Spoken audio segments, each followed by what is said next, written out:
நம்மளோட குலதெய்வத்திற்கு பிறகுதான் மற்ற தெய்வங்கள் நம்மளுக்கு உதவி செய்ய முடியும். அந்த அளவிற்கு அதீத சக்தி வாய்ந்தவர்கள் தான் நம் குலத்தை காக்கின்ற குல தெய்வங்கள். இப்பேற்பட்ட குல தெய்வங்கள் நம்மளோட வீட்டுல இருக்கா இல்லையா அப்படிங்கறத ரொம்பவே சாதாரணமா தெரிஞ்சுக்கலாம்.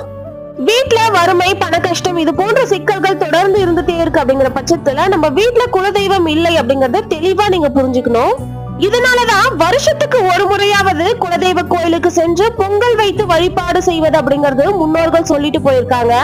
அப்படி நீங்க உங்க குலதெய்வ கோயிலுக்கு போயிட்டு வழிபாடு செஞ்சுட்டு வீட்டுக்கு வரீங்க அப்படின்னா அந்த குலதெய்வம் உங்க கூடவே வருதா இல்லையா அப்படிங்கிற சந்தேகம் இருந்துச்சுன்னா இந்த அறிகுறிகளை வச்சு நீங்க தெரிஞ்சுக்கலாம். முதல் விஷயம் என்ன அப்படின்னா, நம்ம பூஜை அறையில இருக்கிற தீபத்தை தான் நம்ம ஃபர்ஸ்ட் நோட் பண்ணணும். வீட்டுல பூஜை செய்து விளக்கேற்றும் போது எப்போதும் போல் இல்லாமல் ரொம்பவே பிரகாசமா கொழுந்து விட்டு உயர உயர எரிகிறது அப்படின்னா அந்த தீபத்தை வளர்த்து கொண்டிருப்பதே உங்கள் குலதெய்வமாகத்தான் இருக்கும்.